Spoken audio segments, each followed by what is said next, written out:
माटी के दोष बा।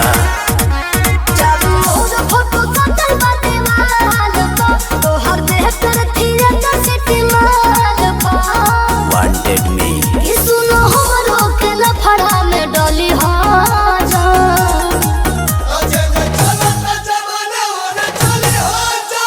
माहौल बदलेगा सोना तू बदली हाजा।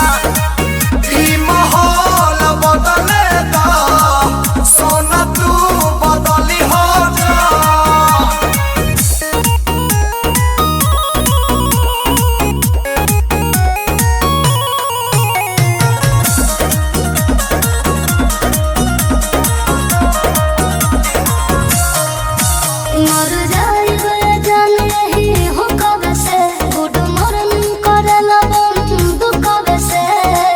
अरे गन तो फन खातिर रखले बनी नमवे काफी बरे। घर की न जाने हमर मन तू अब चल कर ताका बार हौ बाघवा के लभो।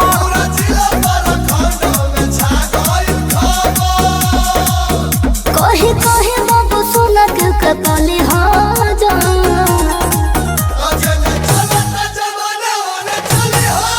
ई माहौल बदलेगा सोना तू बदली हाजा।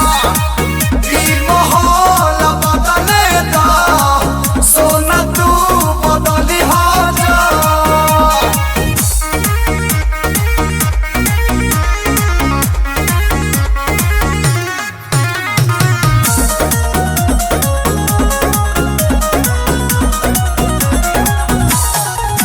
ढेर बढ़े जे दुश्मन त खेल हो जाए। डर लागे कहीं ना तारा जेल हो जाए।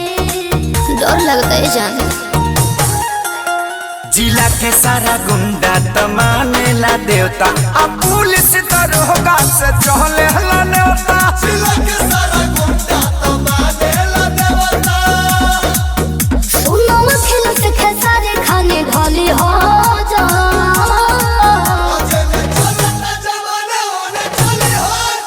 ई माहौल बदलेगा सोना तू बदली हाजा।